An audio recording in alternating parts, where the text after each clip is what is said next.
듣보들과 함께 영화를 통해 교양을 넓힙니다. 듣고 보는 듣보 영화 지금 시작합니다. 네, 안녕하십니까. 안녕하세요. 안녕하세요. 네, 저는 오늘의 영화를 준비한 가지 언니입니다. 제 앞에 계신 분은 누구시죠? 네, 저는 10월입니다. 네. 네, 10월에 옆에 앉은 저는 시에나입니다. 네.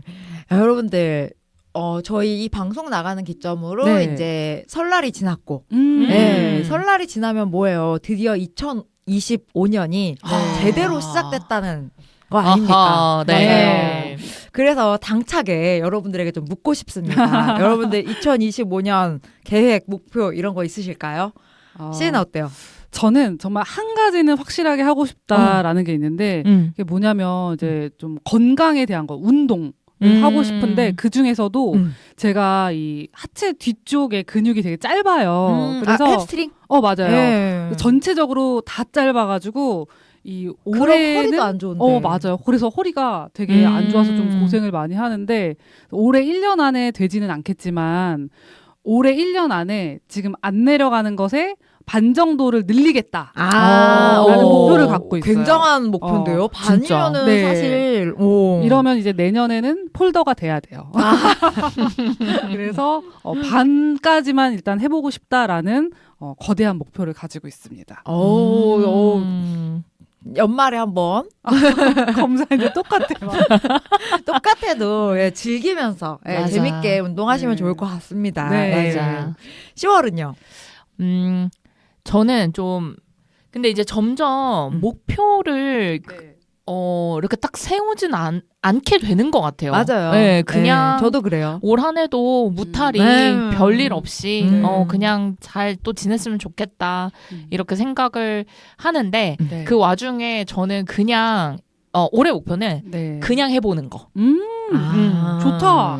개인적으로는 좀 성향 자체가 네. 생각이 좀 많고 행동으로 옮기기까지 시간이 좀 걸리는 타입이거든요. 네. 네, 그래서 그러지 말고 그냥 해보자. 뭐가 뭐가 됐든 근데 왜 지난주에 그냥 해보자. 주모는 안 됐어요. 그냥 해봤어야지. 아직 설이 안 지나서 그래요.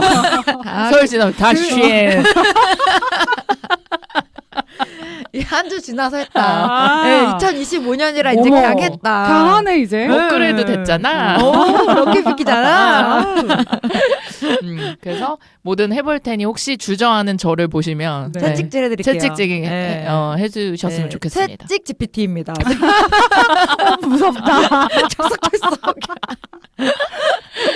가지 언니는 어떠세요? 저는 사실 작년이랑 거의 비슷합니다. 저는 정말 잘 쉬기, 그리고 멈출 수 있는 사람이 되기. 저도 어떻게 보면은 계획과 목표를 항상 세우고 뭔가 지키려고 노력해가는 그런 사람이고 약간 성장 중독, 맞아요. 성장 강박 이런 게 좀 있는 사람이라서 뭔가 머물러 있고 멈추는 것에 대한 불안감이 항상 있는 사람이라서 제대로 쉬고 이런 것들을 좀 잘 못하는 것 같아요. 그러니까 뭔가 쉬려고 했을 때도 저희가 저번에 그린북 할 때였나요? 이런 네. 얘기를 했었죠. 네, 맞아요. 뭔가 쉬어도 성장을 할 게 독서를 맞아. 해야 된다거나 쉬는데 책 들고 쉬는 거야. 네, 뭔가를 해야 될 것 같은 심. 네, 뭔가 명상이라도 해서 뭔가 맞아. 좀 더 업그레이드가 돼야 될 것 같은 항상 그런 뭔가 성장 중독에 빠져 있는 사람이기 때문에 네. 좀 멈추는 거, 제대로 멈추는 걸 할 수 있는 사람이 올해는 좀 돼보고자 하는 게 목표입니다. 그래서 제가 이번 영화를 좋네요. 네, 리틀 포레스트로 네. 선정했습니다. 와. 네. 플로어 질이죠. 똘똘똘.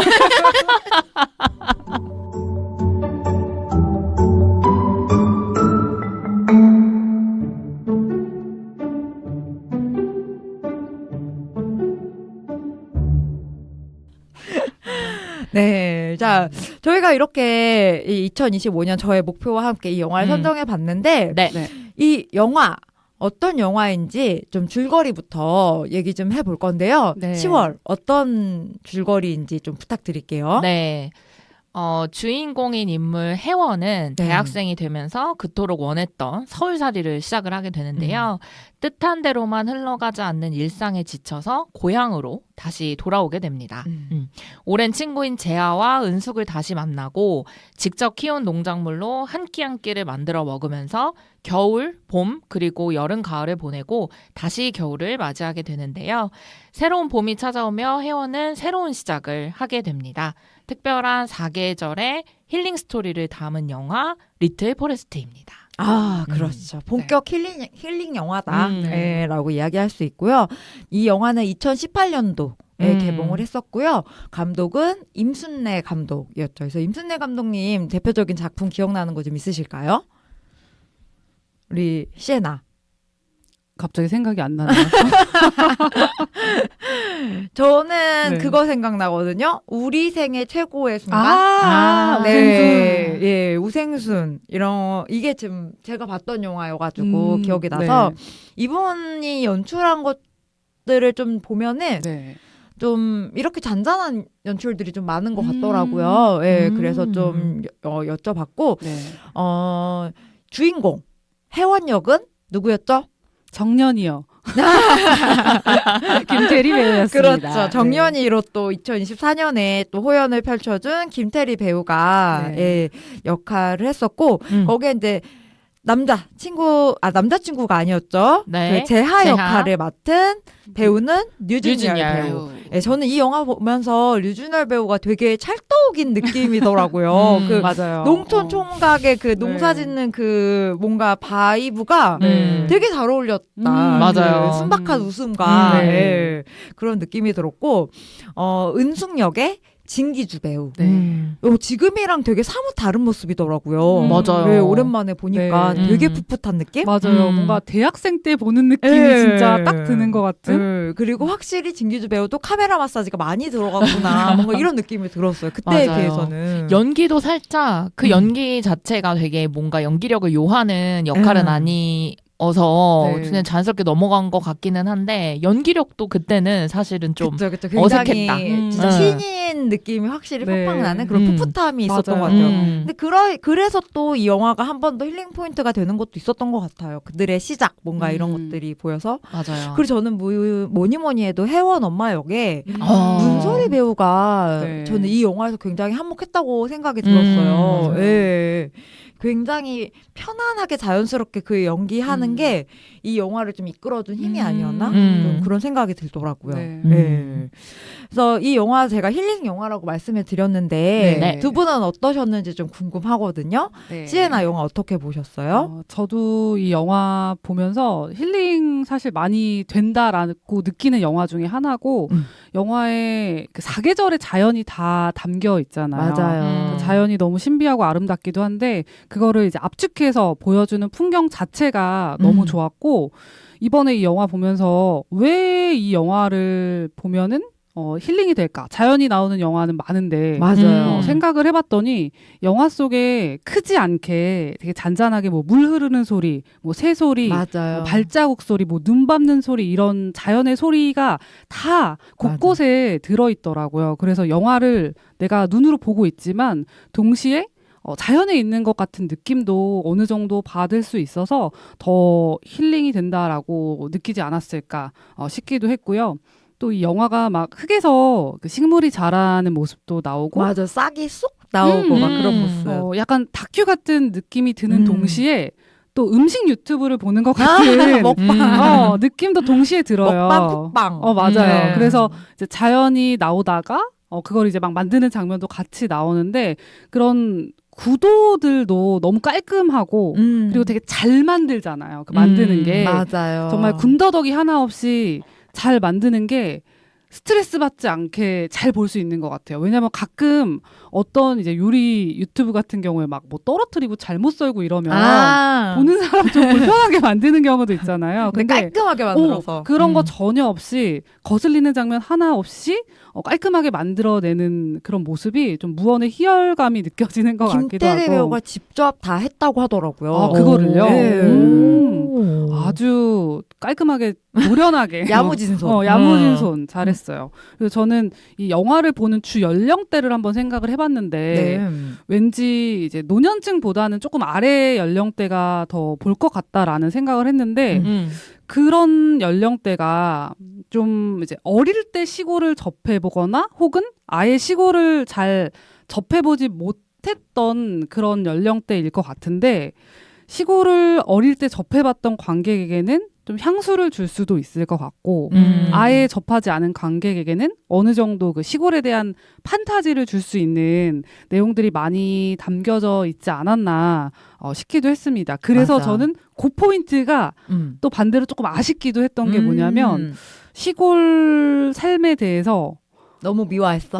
그 너무 판타지다. 사실 그쵸. 그래서 영화기도 하지만 그래서 저는 그게 제일 너무 웃긴 거예요. 먹고 싶은 만큼 야채 딱 따가지고 실제로 막 야채 남아 돌아서 처치곤란이고 막 거의 그 상태인데 그래서 농사를 좀 예쁘게 표현한 그런 느낌도 있었고 그리고 이런 것들 시골 생활이 어떻게 보면 외로울 수도 있고 적적할 수 있는데 농사도 너무 예쁘고 시골에서 대화가 잘 통하는 친구가 있고 잔소리는 하지만 챙겨주는 가족 고모까지 딱 저 정도의 시골이라면 나도 살고 싶을 정도로 판타지적이고 예쁘고 깔끔하게 잘 그려놨다. 근데 그래서 힐링이 됐고 하지만 혜원이네 집이 볼수록 너무 일본식 느낌이 든다. 라는 거. 약간 그 정도. 그건 맞아. 생각했어요. 뭐 굳이 한옥일 필요는 없지만 일본 느낌일 필요가 있을까? 약간 그런 생각을 했습니다. 맞아요. 네.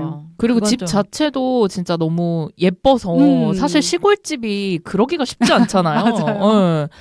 뭐 오랫동안 살은 걸로 나와서 그런진 모르겠는데 네. 그 집 자체도 조금 그런 느낌이 있었던 것 같아요. 근데 딱 보면 요즘 사람들이 꿈꾸는 로망의 촌캉스. 맞아요. 딱 그 느낌을 실현해 주는 거라 대리 힐링인 거지 뭐. 그쵸. 맞아. 그렇게 살고 싶은 삶. 10월은 어땠어요? 저도 뭐 이게 힐링 영화이기 때문에 그냥 편하게 되게 그냥 흐뭇하게 그리고 최근에 제가 이 영화를 처음 본 건 아니지만 최근에 본 영상 중에 가장 도파민이 없는 영화였어가지고 굉장히 그냥 진짜 편한 마음으로 볼 수 있었고 그래서 힐링 영화로 많이 추천이 되는 영화인 것 같아요. 네. 그리고 물론 이제 혜원 시점의 영화이기는 한데 그 문소리 배우가 연기했던 엄마에 대한 궁금증을 계속 이제 깔아두고 가기 때문에 그것도 은근 상상력 자극해. 은근 상상 자극하고 그래서 좀 어떻게 보면 시에나가 얘기한 것처럼 진짜 다큐스럽기만 했다면 너무 지루하잖아요. 사실은 뭐가 없는 내용이니까. 네. 근데 그런 궁금증 같은 것들이 있었기 때문에 좀 계속 끌고 갈 수 있는 스토리의 힘이 생겼던 것 같고 저는 굉장히 요알못으로서 그냥 그 자체가 너무 신기했어요. 어떻게 저렇게 뚝딱뚝딱 하고 되게 힘들어가지 않게 또 나오잖아요. 맞아요. 되게 어려운 건데. 떡 만들고 막. 아니 가자마자 어떻게 그 눈밭에서 배추를 뽑아가지고 배추국에 밥을 해먹냐고요. 말이 되냐고. 나는 굶었지. 엄청난 나였으면. 내공이야. 맞아. 배추를 뽑아서 바로 해먹는다. 그것부터가 와 너무 신기하다. 근데 저도 그 리틀 포레스트가 원래 일본 영화가 또 있잖아요. 네. 그래서 그걸 다 보고 사실 되게 비교해서 이야기를 하고 싶어서 일본 영화를 틀었다가 그대로 잤다. 정말 힐링했다. 힐링 영화였다. 딥슬립을 했다. 제가 이거를 풀로 다 본 건 아닌데 앞부분만 봤을 때의 느낌은 좀 더 다큐스러운 느낌이 있어요. 일본계. 네, 일본계. 그래서 이게 리메이크가 우리나라에 되면서도 좀 그런 스토리 뭐 여기에서는 혜원의 삶 그다음에 뭐 재하의 삶 이런 것들이 나오잖아요. 그게 좀 더 그냥 우리나라 아까 시나가 얘기한 것처럼 그런 좀 아랫세대들이 봤을 때에 공감 가는 부분들이 분명히 있기 때문에 좀 더 스토리적으로는 더 나았던 것 같아요. 저도 사실 일본 거를 보진 않았는데 일본 거에는 되게 공감되진 않았을 수도 있겠다라는 생각이 들어요. 왜냐면 음식이라든지 이런 게 맞아요. 우리가 모르는 음식일 가능성도 있으니까. 근데 또 한번 보고 비교해보는 것도 재밌을 것 같긴 하네요. 그래서 이거 잠깐 말씀드리면 우스터 소스? 우스타 뭐 이런 소스. 걸 만들고요. 일본 그 리틀 포레스트에서는 우스터 소스가 뭐예요? 우스타 소스가 그 약간 양식에서 먹는 그런 건데 약간 그 스프랑 저거랑 막 섞은 거 스테이크 소스 이런 거랑 섞은 거 약간 간장 베이스의 음. 그런 소스더라고요. 네. 그래서 그 일본 편에서는 식혜를 제일 먼저 만들거든요. 처음 일본에도 나오는. 식혜가 있어요? 네, 식혜를 처음 만들고 오, 그건 몰랐어. 그다음 무슨 개암나무 열매로 누텔라. 그러니까 여기 영화에서도 그런 대사가 나오잖아요. 저게 우리 엄마가 먼저 개발한 줄 알았는데 아닌 거. 오, 네. 오코노미야끼? 그것처럼 여기 그 일본 편에서도 똑같이 그 열매로 이제 엄마가 그거를 알려주는데 나중에 이제 그 주인공이 마트에 가서 이게 누텔라라는 이름으로 판매가 되고 있는 거를 이제 아는 장면이 나오거든요. 그리고 뭐 호두밥 이런 거. 네, 저도 뭐 끝까지는 보지 못해서 더 많은 음식들이 나왔겠지만 이제 앞부분에는 이런 것들이 좀 나오더라고요. 초반인데 음식 많이 나왔네요. 맞아요. 궁금하네요. 이것도 한번 같이 비교해서 감상해 보시면은 재밌을 것 같습니다. 그래서 저는 아무래도 제가 이제 좀 쉬고 싶다라는 욕구나 이런 것들이 좀 있다 보니까는 더 처음 봤을 때보다 최근에 요즘 다시 본 게 더 좋았었어요. 그리고 아까 시에나가 말했던 것처럼 혜원이 보내는 그 농촌의 사계절을 보는 것만으로도 뭔가 눈의 피로가 좀 풀리는 그런 영화라고 생각이 들고요. 인상 깊었던 대사가 있었는데 일단 은숙이가 초반에 친구가 너 왜 돌아왔냐? 뭐 이렇게 막 약간 갈구잖아요. 너 왜 왔냐? 약간 얄밉게. 시험 떨어졌고! 남자친구 붙었고! 이러면서 막 솔 파잖아요. 근데 왜 돌아왔냐고 물을 때 혜원이 배고파서 돌아왔다고 하잖아요. 저는 이 대사가 초반에 그냥 탁 때리는 대사인 것 같았어요. 그래서 어떻게 보면은 진짜 현실을 되게 잘 도출한 대사 한마디가 아닐까라는 생각이 들었어요. 그래서 우리가 진짜 배고픈 것도 배고픈 건데 경쟁 속에서 살다 보면은 항상 마음도 배고프잖아요. 공허하고. 네, 공허하고. 그래서 사람이 진짜 배가 고프고 마음도 공허해지면 여유가 없어져요. 저 배고프면 진짜 까칠해지거든요. 미투. 네, 남편이 정말 짐승이라고 불러요. 배고프면 너무 까칠해진다고. 네, 그래서 이런 것처럼 되게 여유가 없어지다 보면은 정을 나누고 혹은 누군가를 포용하거나 이해하는 그런 것에도 되게 인색해지잖아요. 그래서 배가 고프면은 정말 전체적으로 다 영향이 주는. 예. 그래서 마음도 허기지고 막 그러니까 요즘같이 이렇게 바쁘다 바빠 현대사회에 배고프다라는 표현은 너무 잘 맞아떨어지지 않았을까. 그래서 그 배고픔을 채우기 위해서 돌아와서 정말 정도 채우고 배도 잘 채우고 하면서 그 따뜻함을 느끼면서 다시 이제 혜원이가 용기를 얻고 살아갈 힘을 얻게 되는 거잖아요. 네. 그래서 그래 저렇게 쉬는 거. 그래서 나도 내 주변에 그리고 거기서 재하가 오구 갖다 주면서 온기 있는 것들은 다 위로가 된다라고 얘기를 하잖아요. 그래서 밥도 마찬가지. 따뜻한 밥 한 끼, 따뜻한 말 한마디, 따뜻한 포옹, 스킨십 이거에 사람이 다 녹는 것들이잖아요. 그래서 올해는 정말 제가 따뜻할 수 있는 것들 더 찾아보고 위로받을 수 있는 걸 찾아봐야겠다라는 생각을 좀 다시 해본 영화였다 생각이 들어요. 좋네요. 그래서 영화 보면서 우리가 계속 얘기했는데 배불리 먹는 거. 요리 너무 신기하다. 어떻게 그렇게 뚝딱뚝딱하냐라고 했는데 어떤 요리들이 있었는지 좀 기억하세요? 일단 겨울 제일 먼저 배추국 진짜 해먹는 거. 배추국, 배추전. 배추전도 해먹었다 같이. 예, 그리고 수제비. 맞아. 눈 치우고 나서 수제비도 해먹었고 시에나 좋아하는 막걸리. 맞아요. 그거 막걸리. 지금 써 있어요. 막걸리. 막걸리를 같이 담아 먹었고 봄에는 뭐가 있었죠? 우리 기억이 나는 게 봄엔 쑥으로 막 이렇게 국도 끓여 먹고 쑥하고 뭐 이렇게 튀김 같은 거? 꽃을 튀겨서. 꽃을 튀겼죠. 네, 그런 것도 먹고 감자빵 있었고. 맞아. 양배추 샌드위치. 맞아. 양배추 먹고 샌드위치도 싶었어. 있었고 오이 냉국 해가지고 콩물에다가 맞아요. 네, 그것도 있었고 곶감. 곶감. 곶감. 뭐 되게 많았었잖아요. 그거 하나 따먹고 싶더라고요. 그래서 혹시 여러분들은 여기 나온 음식들 중에서 뭐가 제일 먹고 싶었는지 좀 궁금한데 시에나 저는 2가지를 써왔어요.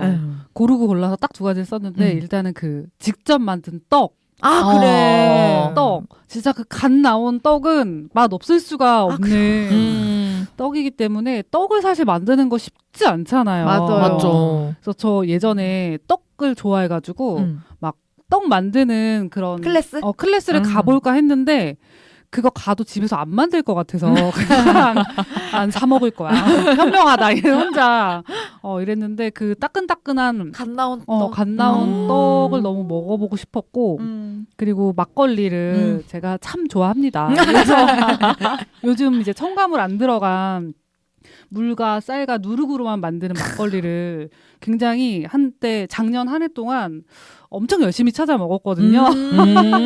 그래서 거기서도 이제 혜연이가 직접 만드는 거니까 저 막걸리는 어떤 맛일까 이러면서 막걸리 한 잔 먹고 싶다라는 생각을 했습니다.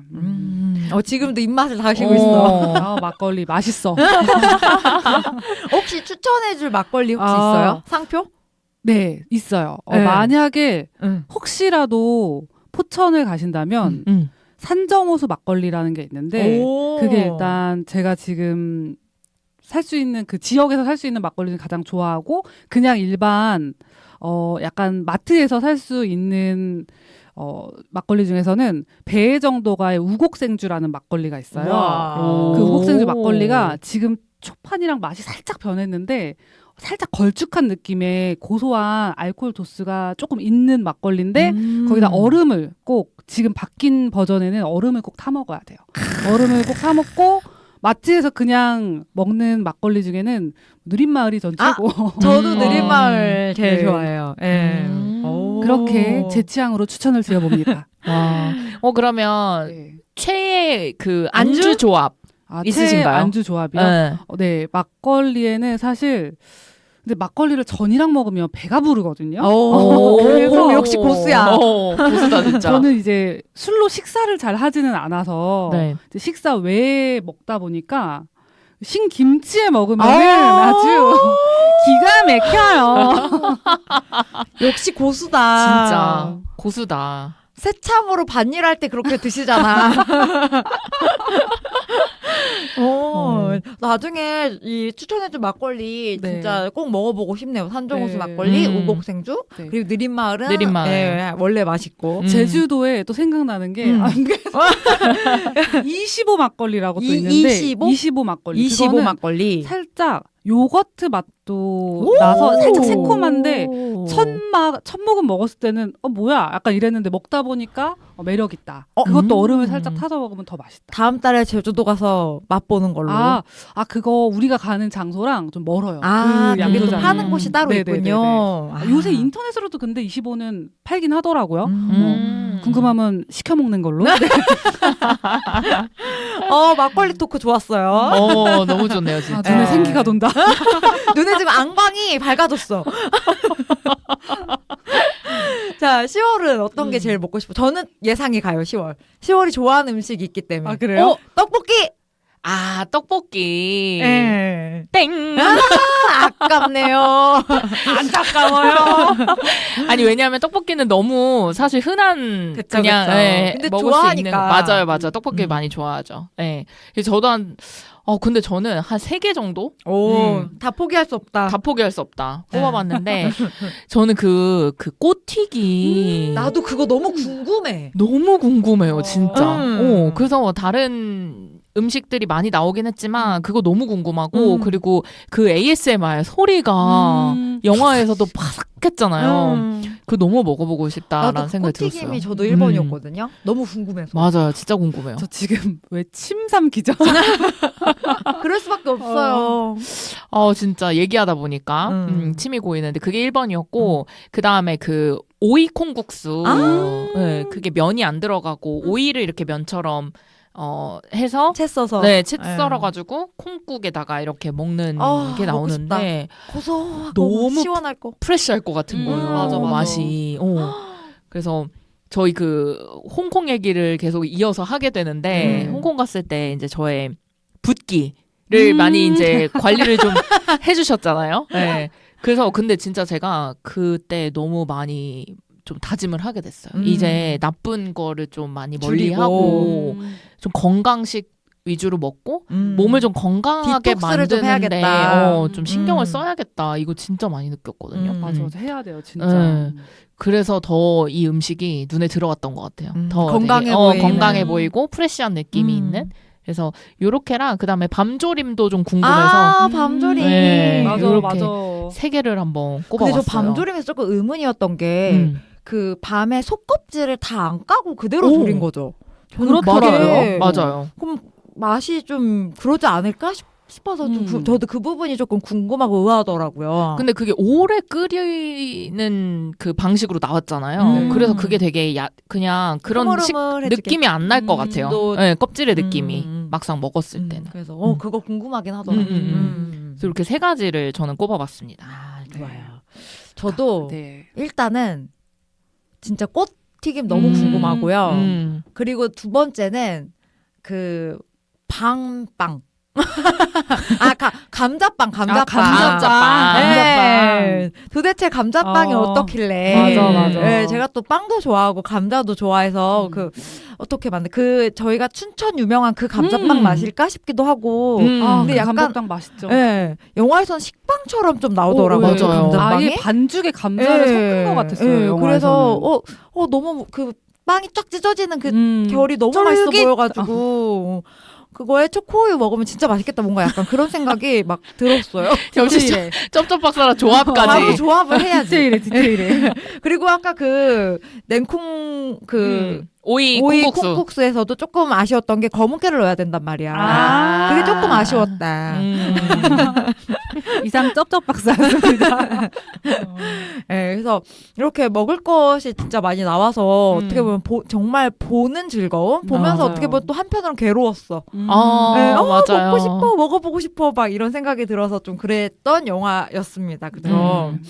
그래서 저는 제가 여기서 감자빵 얘기를 했잖아요. 네. 사실 이 영화 하면 감자빵도 되게 의미가 있다고 느껴지는 게 혜원이 다시 돌아왔을 때 이제 엄마에게 편지 한 통을 받죠. 네. 네. 근데 거기에 딸랑 감자빵 레시피가 적혀 있었어요. 저는 또 그 의미가 궁금하더라고요. 도대체 그 엄마의 어떤 마음으로 그 엄마는 그런 감자빵 레시피를 딸에게 뜬금없이 보냈을까. 10월 어때요? 저는 영화에서 그 엄마가 많이 하는 말 중에 타이밍에 대한 그렇죠. 이야기를 굉장히 많이 하잖아요. 그래서 이제 혜원이 정말로 자립했다. 홀로 서기를 할 수 있다라는 생각이 든 타이밍에 보냈다는 생각이 들더라고요.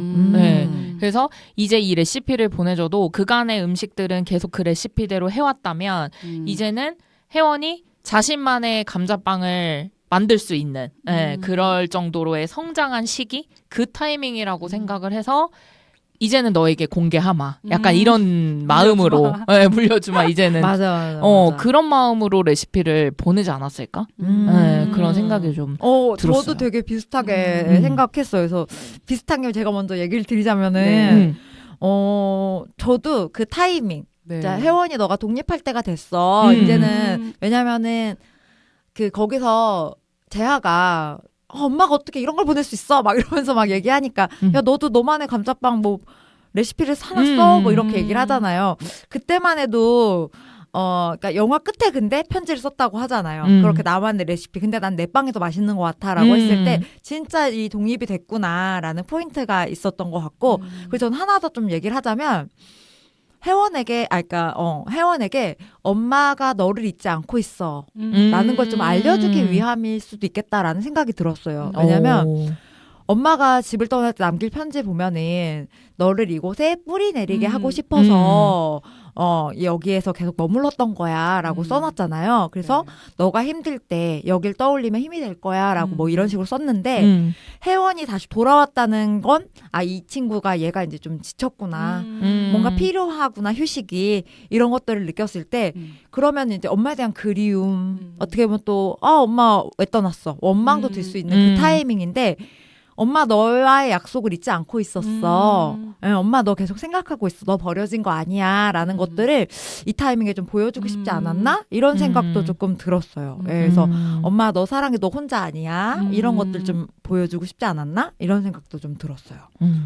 저도 가지 언니가 지금 말했던 거랑 비슷하게 생각을 하는 게 저는 개인적으로 엄마가 혜연이 주변에 왠지 계속 있었을 것 같다고 생각을 했어요. 계속 뭔가 좀 보고 있었을 것 그러니까 있다고 알려주지는 않지만 뭔가 서울에 있었을 때도 혜연이 주변에서 멀리서 왠지 보고 있었을 것 같고 시골에 돌아왔을 때도 멀리서 혜연이가 돌아왔구나 지쳤구나 라는 것을 지켜봤을 것 같다라고 혼자 생각을 했어요. 그래서 레시피를 보낸 것이 그러니까 엄마의 사랑을 전달하는 그 방식이라고 좀 생각을 했는데 딸이 시골에 있는 것을 지켜본 다음에 어떤 내용으로 편지를 보낼까 고민을 해보다가 자신의 방식대로 딸이 이제 옛날부터 궁금했던 감자빵 레시피를 보내준 게 아닐까라는 생각을 좀 했어요. 그래서 이 혜연의 엄마는 요리라는 걸 통해서 좀 딸에게 사랑을 주고 그 건강하게 살 수 있는 방법과 나를 자신을 사랑하면서 잘 뿌리내릴 수 있는 그 방법을 그 중요한 가치를 요리를 통해서 전달을 해준 것 같다라고 좀 많이 느껴졌고 맞아. 계속 기다려야 돼. 그래야 맞아요. 맛있는 음식 먹을 수 있어.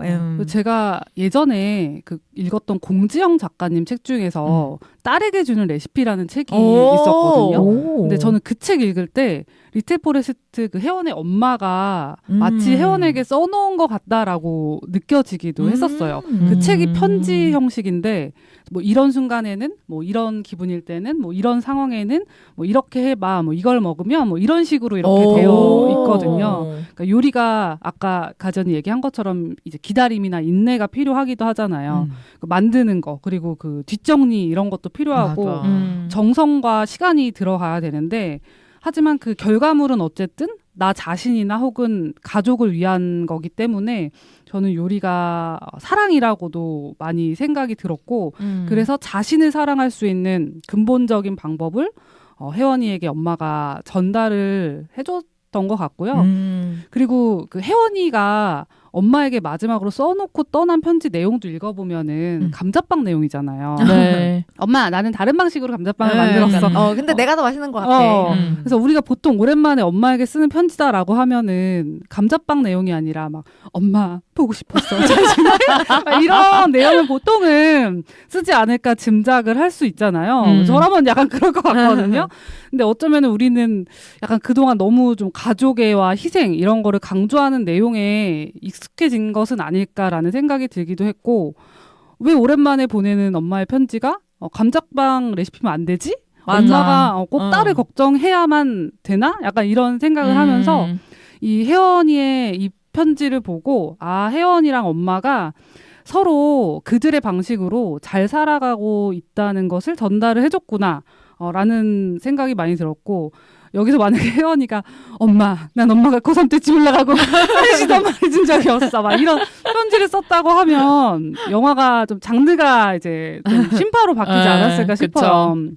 그래서 혜원이도 이 답장을 쓰면서 엄마라는 사람이 나를 잊지 않았구나. 나를 보호하고 그리고 돌봐주고 또 나에게 헌신해야 하는 그런 평생의 보호자가 아니라 그저 한 명의 사람으로 생각한다라는 느낌이 많이 들었고 이 점이 임순례 감독님이 그동안 우리가 여성이라고 엄마라고 보아왔던 인물들에 대해서 조금 다른 관점을 제시해 준 것은 아닐까.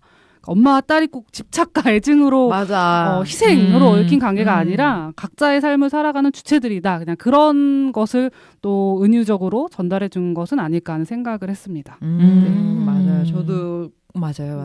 네. 그러면은 마지막 결말에 보면은 혜원이 이제 어디를 외출했다 돌아왔는데 뭔가 문이 열려 있고 활짝 웃고 끝나요. 그게 과연 엄마가 돌아왔다는 신호일까요? 아니면은 어떤 결말인 것 같으세요?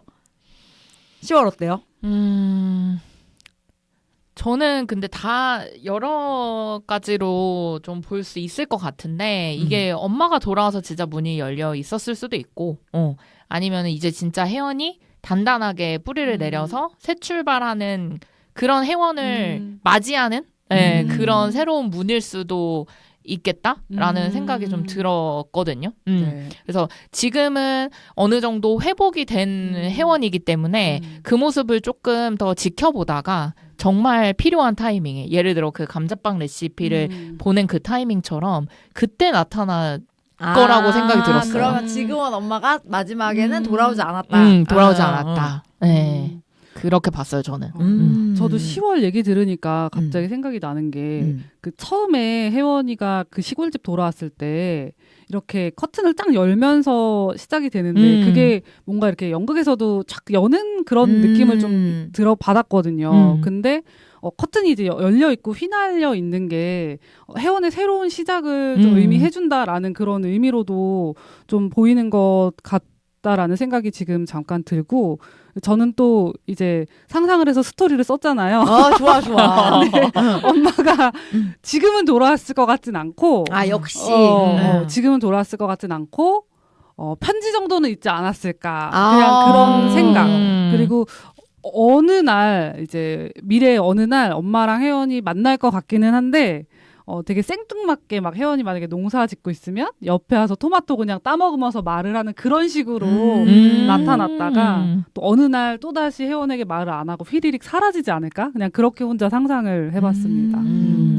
가지 언니는 어떠신가요? 저는 엄마가 돌아왔다고 생각했어요. 네. 왜냐면은 이제 진짜로 어쨌든 한 번에 독립이 이루어진 거잖아요. 그러니까 얘도 이제 어른이 됐고 나를 받아들일 준비가 됐구나라는 것들을 좀 깨닫고 돌아왔다가, 저는 반대로 또 돌아왔다가 시에나 말처럼 어느 날 또 호련이 이렇게 그렇게 왔다 갔다 하는 사이가 되지 않을까. 근데 지금은 저는 돌아왔을 거라고 저는 좀 생각하고 싶어서 제 나름대로 그렇게 좀 결말을 내봤습니다. 그래서 여러분들도 어떤 결말을 예상할지, 뭐 재하가 왔을 수도 있고요. 사실 그쵸. 은숙이가 왔을 수도 있고. 재하가 이렇게 반지 여는 거 아니에요?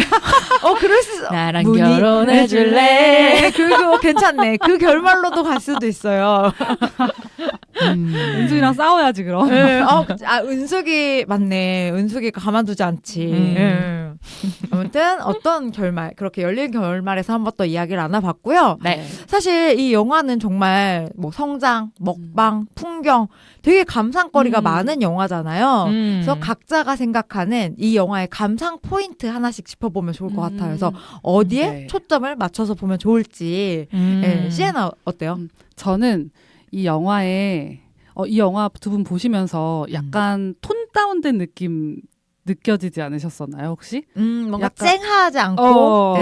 그래서 저는 약간 색감의 감상 포인트를 두고 좀 생각을 해보면은 자연이 많이 등장하는 영화잖아요. 그래서 자연의 색을 생각하면은 쨍한 원색들이 많고 또 마음만 먹으면은 자연이기 때문에 굉장히 원색으로 표현을 할 수도 있는 그런 배경인데 영화는 오히려 그렇게 표현되지는 않았어요. 그래서 영화를 보다 보면은 곳곳에 좀 원색을 완화시켜줄 수 있는 이 회색을 많이 장치를 사용했다라는 것을 좀 볼 수가 있는데 회색이 사실 영화에서 사용됐다라고 하면은 막 뭐 슬픔이나 뭐 권태 노년 이런 상징이 있고 뭐 재난 영화에서 막 뭐 잿빛이나 이런 거는 공포나 불안 이런 시각 장치로 사용이 되기도 하고 또 뭐 문학 작품이나 회화에서는 암울한 뭐 풍경을 연상시키거나 뭐 절망, 막 우울 이런 감정을 비유하는 표현으로 많이 사용되기도 하는데 이 영화에서는 조금 다른 의미로 사용한 것 같다라고 느껴졌어요. 그래서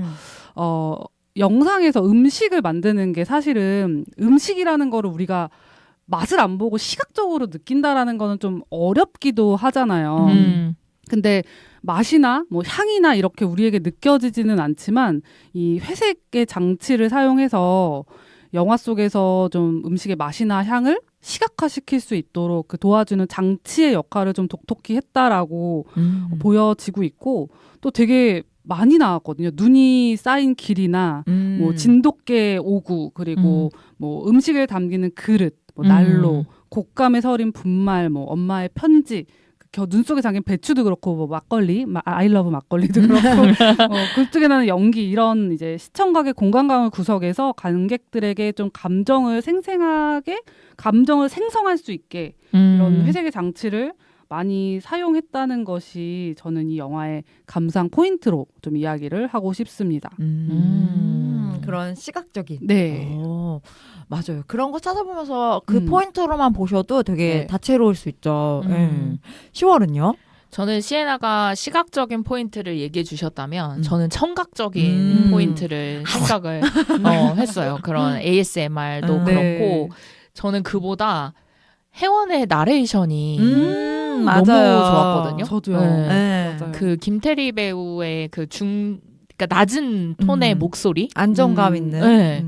그리고 어떻게 보면은 재하나 은숙이나 그런 등장인물의 대사보다 저는 그 나레이션이 너무 잘 쓰여졌다고 생각이 들어서 맞아요.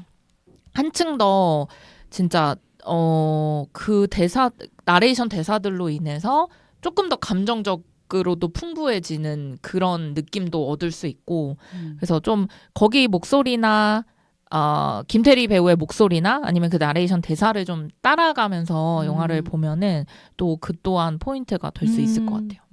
맞아요.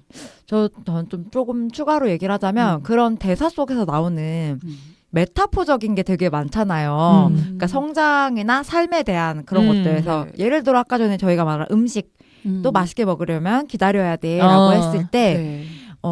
곶감도 이제 기다려야 되고 네. 고사리도 여름에 그러네요. 따서 가을까지 기다려야 되고 그런 것들이 막 있단 말이에요. 그래서 네. 그런 시점을 좀 찾아가면서 보는 것도 재밌겠다라는 생각이 들었어요. 네, 그래서 대사와 거기서 나오는 음식 비유라든지 네. 이런 것들을 조금 내 삶 혹은 내가 지금 지친 포인트, 힐링 포인트로 조금 섞어서 찾아서 보시면은 네. 나만의 영화가 되지 않을까? 그런 생각을 좀 해봤습니다. 좋다. 좋습니다. 그럼 저희도 본격 나만의 영화를 만들기 위해서 이 영화 속에서 내가 본 힐링 포인트가 또 어떤 것들이 있었는지 궁금하거든요. 왜냐하면 또 사람마다 꽂히는 포인트가 다를 수 있기 때문에 예, 시에나 혹시 어떤 것들이 있었어요? 영화 속에서 제가 꽂히는 힐링 포인트는 저는 그것도 사실 먹고 싶었는데 왜냐면 제가 제 개인적인 힐링이 저는 그 단 디저트 먹는 거를 되게 좋아하거든요. 단 거는 힐링이죠. 어. 네, 당이 사랑이다. 네. 맞아요. 그래서 그 뭐 이렇게 깨먹는 거 크림비렐라. 네네. 르자브소 그래서 저 그거 보면서 저거 나라면 이렇게 깨서 먹어야지 막 이런 생각하면서 좀 봤던 것도 있고 그리고 저는 그것도 좋았어요. 친구들이랑 그 시냇물에서 물놀이 하고 거기도 또 막걸리였나? 맞아.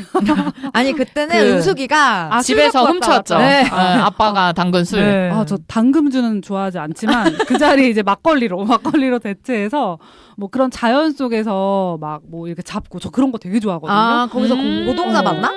그랬을 거예요. 그래서 저 그 서해에서 이제 게 잡는 거 선수거든요, 완전. 와. 그거 있잖아요. 무아지경 몰입하면은 아무것도 안 하는 정말 힐링의 상태가 된다고 하잖아요.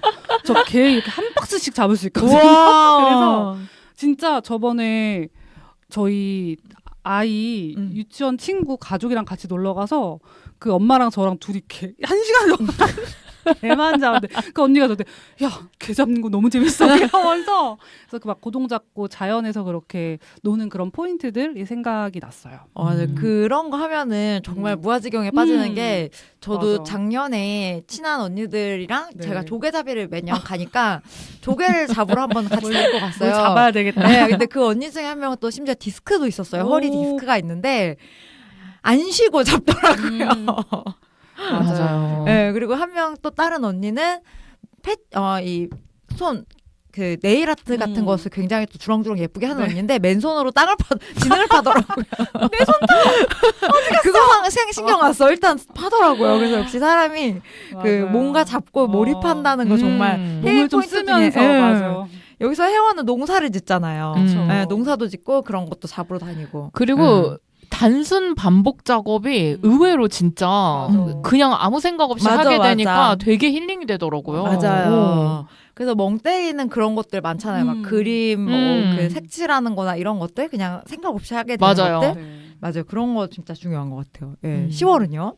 저는 제가 자전거는 못하지만 혜원이 자전거 타는 그 그쵸. 바람 맞아, 느껴지는 맞아. 그런 바람 있잖아요. 맞아. 네. 시내까지 왕복 45분 걸린다 그랬어. 그런 게 너무 힐링 포인트였던 것 같아요. 영화를 첫 보면서. 장면부터 자전거 타고 나오죠. 맞아, 네, 맞아. 맞아. 딱 그 장면도 싹 그 바람 느끼면서 맞아요. 자전거도 진짜 기분 좋을 때 타면은 무아지경의 경지에 맞아요. 오르는 것 같기는 그쵸. 해요. 날씨 맞아요. 좋은 날. 네, 그 바람 싹 음. 맞으면서 그러면 진짜 좋죠. 자전거 타기. 그것도 괜찮네요. 네. 저는 사실 먹방이에요. 근데 그냥 먹방 아니라 거기서도 나오죠. 최고의 맛있는 음식은 직접 만든 음식이다라고 하는데 저도 음식 해본 지가 그렇게 정성 들여서 음식 해본 지가 되게 오래된 것 같아요. 네. 그래서 올해는 좀 그런 것도 좀 내가 정성 들여서 다시 좀 해보면 좋겠다. 음식도 음식도 안 하니까는 손이 점점점 굳더라고요. 맞아요, 맞아요. 감이 떨어진다 그래야 되나? 감이 떨어져. 맞아. 그래서 요즘엔 정말 간단한 밀키트나 해먹고 그러는데 좀 올해는 내가 직접 한 요리를 내 스스로에게 진짜 대접해주면서 맛있게 좀 먹어야지 그런 생각을 했던 것 같습니다. 네. 그래서 이렇게 힐링 포인트, 네. 노동 그리고 자전거, 단순 노동, 자전거 그리고 저 요리 뭐 이런 네. 것들 좀 이야기해봤는데 그러면 여러분이 생각하는 쉼이 뭔지도 궁금하거든요. 어떻게 쉬는 거 그리고 앞으로 좀 올해는 어떻게 쉬고 싶다. 이런 게 좀 있는지 나는 또 잘 쉬는지 왜냐면 저는 초반에 못 쉬는 사람이라고 얘기했기 때문에 여러분들은 어떤지 좀 궁금하거든요. 10월 어때요? 저희 아까 잠깐 얘기했지만 그러니까 저는 쉼이 머릿속이 쉴 수 있는 게 진짜 쉼인 것 같거든요. 그쵸. 아무 동의해요. 생각 없이 쉴 수 있는 거. 그게 진짜 쉼이라고 생각이 들고 그런 의미로 봤을 때는 저도 좀 잘 쉬는 사람은 못 되는 것 같아요. 네. 뭔가 쉬더라도 계속 머릿속으로 이거 해야 되는데 그쵸. 이런 생각을 계속 하다 보니까 맞아. 그러면 뭔가 괜히 죄책감만 남고 제대로 맞아요. 쉰 것도 아니고 맞아요. 뭐 아무것도 안 했는데 찌뿌둥하고. 그렇게 되더라고요. 그래서 이 머릿속을 비우는 거 이게 진짜 쉼의 출발이구나. 이런 생각이 좀 많이 들어요. 저도 되게 동의하는 게 내가 아무리 집에서 가만히 있고 쉬고 있어도 머리가 움직이는 순간은 쉬는 게 아닌 것 같다라고 맞아요. 느껴지더라고요. 그래서 저도 굉장히 비슷해요. 머리가 비어지고 그 상태에서 이제 몸이 고요해야 그게 쉼이다라는 생각이 들고 저는 원래 굉장히 잘 쉬는 사람이었거든요. 막 취미가 멍 때리기 막 이랬는데 근데 저희가 이제 비슷한 일을 하고 있긴 그쵸. 하잖아요. 네. 이 일이 사람을 못 쉬게 하는 일인 것 같아요. 맞아요. 성장 중독. 맞아, 진짜. 그래서 저도 막 뭐 주말이나 이런 게 따로 경계가 없으니까 예전에는 그런 거 신경 안 쓰다가 이제 막 하나씩 쉬기 위해서 주말에는 내가 아무리 뭐 못해도 절대 안 해. 그리고 몇 시 이후에는 뭐 절대 안 해. 이렇게 만약 회사 출근했을 때 일하는 것처럼 시간 정해놓고 쉬려고 되게 노력을 하고 있고 그래서 저는 잘 쉬는 방향으로 가고 있는 사람인 것 같아요. 네. 좋다. 아니 이게 되게 중요한 게 저희가 이게 자칫 잘못하면 이렇게 시간을 정해놓지 않으면 되게 시간이 많다고 생각이 맞아요, 들잖아요. 맞아요. 일할 수 있는 시간이. 근데 막상 책상에 앉는 시간은 그쵸. 저는 막 주로 뭐 밤에 어. 시작을 한다거나 근데 또 낮에 그렇다고 해서 충분히 쉬는 게 아니라 해야 되는 맞아, 대로 맞아, 낮 맞아. 시간을 다 보내고 밤에 또 이제 일을 시작하고 하니까 거의 정말 잠자는 시간 빼고는 일을 계속 하고 있는 느낌인 거예요. 맞아. 하루 종일 그거에 매여 있다가 맞아요. 그럼 또 막상 얼마 하지도 못해. 그럼 다음 날 또 그 맞아요. 스트레스를 또 이고지고 해야 되고. 그래서 이게 되게 좋은 방법인 것 같아요. 시간을 딱 정해놓고 그때만 하는 것. 못해도 끝이야. 그건 내가 못한 거야. 책임져야 돼. 약간 그런 마음으로 하니까 딱 그 시간에 집중 되게 잘 되고 오히려 지나면은 그냥 확 이제 잊고 이제 주말에는 처음에는 생각 많이 했거든요. 주말에 안 해야지 하면서도 머릿속에서는 생각했는데 주말은 안 하는 날이야. 이게 이제 딱 바뀌어서 주말은 너무 마음이 편해요. 오, 맞아.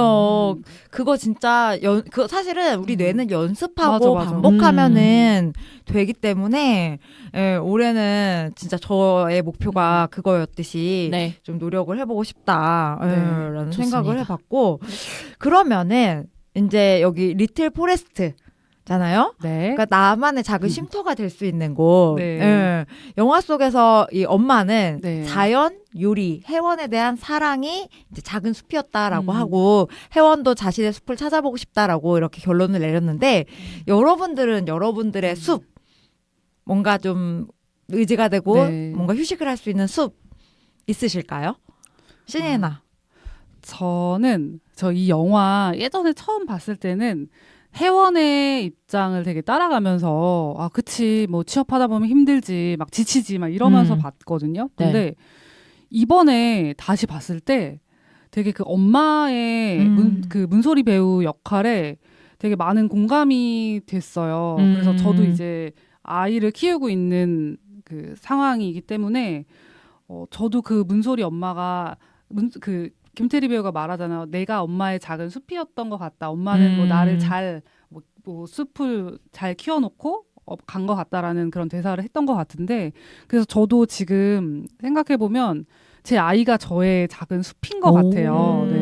근데 이제 유명하다시피 아이가 엄마 바라기인데 유명합니다. 근데 저 역시도 아이 바라기인 것 같기도 하고 저 아이를 키우면서 그 생각을 많이 했어요. 뭐 물론 자라면서 사랑을 받아오면서 자랐겠지만 이제는 커서 사랑에 대해서 다 느낄 수 있잖아요, 제가. 근데 와 이렇게까지 나를 사랑해 준다고 싶을 정도로 아이가 나를 사랑해주는 그 마음이 너무 커서 내가 그 마음이 좀 감정에 벅차기까지 하는 거예요. 그래서 내가 이 애를 키우고 일방적으로 이 아이한테 영향을 주는 게 아니라 그런 위치라고 생각을 했었는데 오히려 저도 되게 많은 영향을 받고 있는 것 같고 그래서 이 아이가 그냥 새싹을 하나 딱 심어놨는데 저한테까지 이렇게 감기면서 잘 자라는 숲이 되어간다라는 그런 생각이 좀 요즘 굉장히 많이 들어요. 그리고 제가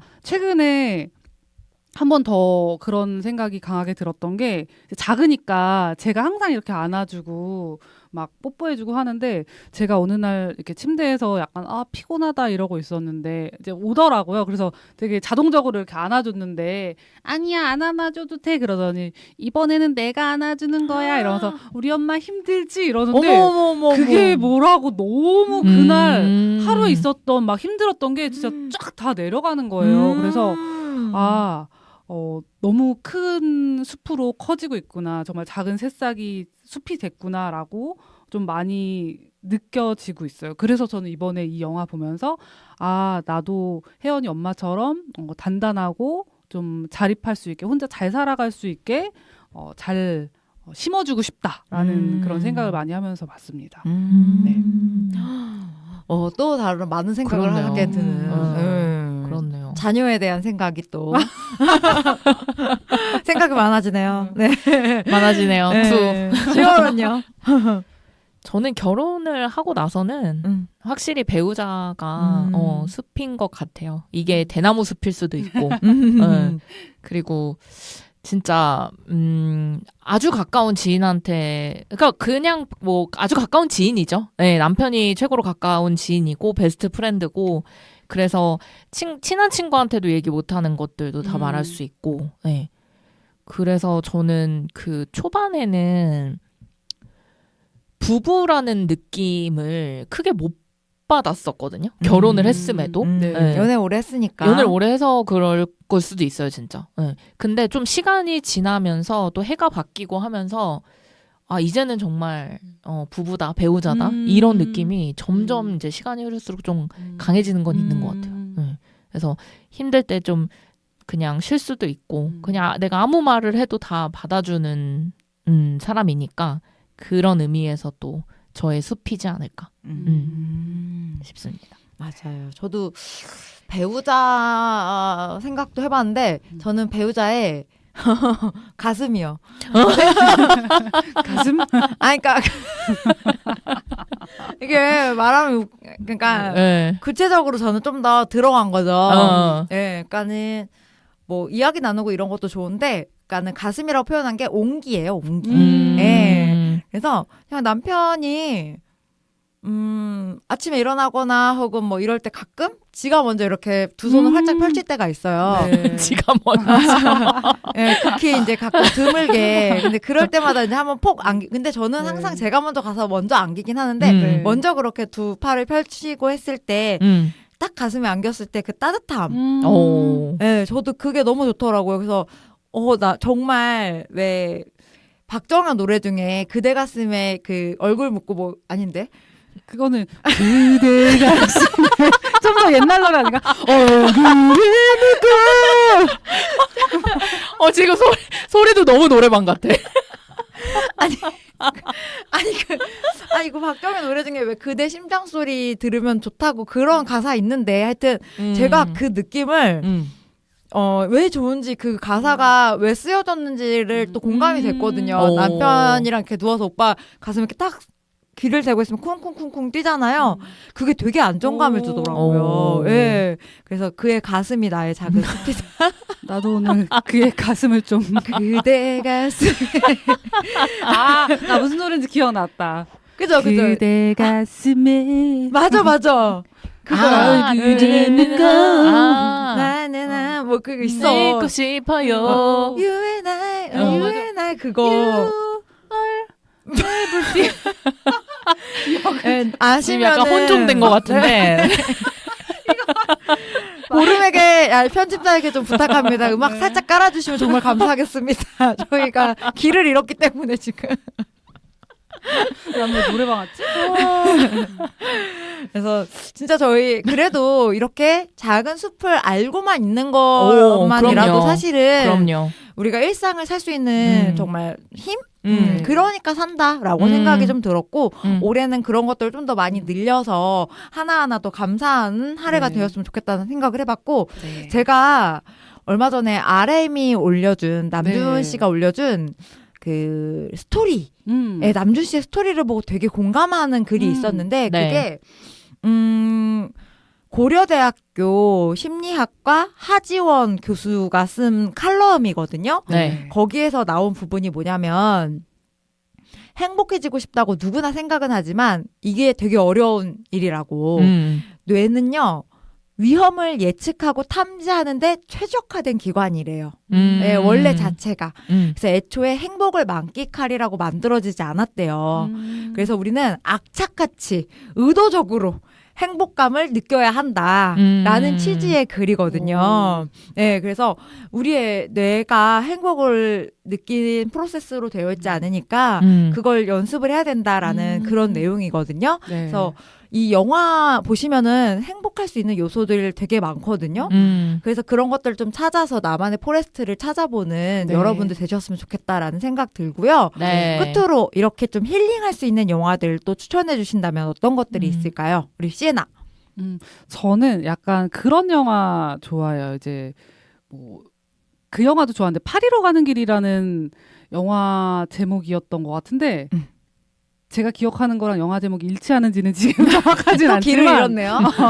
그 여행하는 것처럼 나오는 이 해외 풍경 보이는 그런 영화들 보면은 지금 당장은 내가 뭐 물리적으로 갈 수는 없지만 영화 속에서 뭐 풍경 보면서 대리만족하게 되는 게 있는 것 같아서 저는 그렇게 좀 여행이나 풍경 나오는 영화들을 선호하고 있습니다. 네. 오, 좋아요. 그러면은 10월은요? 저는 좀 일본 영화들이 힐링 요소들을 좀 많이 갖고 있다고 생각을 하거든요. 분위기나 이런 것들이. 네. 잔잔하면서. 맞아요. 최근에 그 퍼펙트 데이즈 영화를 봤는데 그것도 거의 뭐 리틀 포레스트도 일상이잖아요. 네. 이것도 일상을 담은 거라서 뭐 어떻게 보면 사실 좀 지루할 수도 있지만 저는 이런 게 되게 그냥 다 사람 사는 거 똑같고 이런 공감에서 힐링을 좀 많이 얻는 것 같아요. 네. 그래서 퍼펙트 데이즈나 아니면 일본 영화들 뭐 식당 시리즈 있죠. 카모메 식당, 심야 식당, 그냥 그런 거. 식당 시리즈, 식당 시리즈. 네, 소소한 힐링을 느낄 수 있는 영화들을 좀 추천드립니다. 역시 음식은 빠질 수 없죠. 그럼요. 그렇죠. 압류. 저는 김씨 표류기. 네. 맞아요. 왜냐면 그걸 보면은 근데 얘기 많이 했던 것 같아요, 가족이랑. 네, 맞아요. 그 영화 저희가 좀 많이 얘기를 했었는데 힐링 영화에도 괜찮겠더라고요. 왜냐하면은 그 김씨가 표류해서 살아가는 그런 것들이 내가 지금 누리고 있는 것들에 감사함을 또 느낄 수도 있을 것 같고 거기서 이제 정려원은 또 히키코모리잖아요. 그래서 둘이 이렇게 단절된 상태에서 뭔가 소통을 해나가는 그런 모습을 보면은 좀 소소한 재미도 느낄 수 있으면서 정말 일상 밖으로 나가는 거 그리고 우리가 짜장면 한 그릇을 먹는 거 이런 것들의 감사함을 좀 더 느낄 수 있지 않나 싶어서 예. 그거 보면 또 구교환 배우도 신인 시절도 나오고 한 번 더 보시면은 좋을 것 같습니다. 네, 그러면은 저희 오늘은 리틀 포레스트로 일상에 지친 여러분들에게 좀 휴식할 수 있는 것에 대해서 좀 이야기를 나눠봤고요. 듣보영화 인스타그램 아이디입니다. db.movies db.movies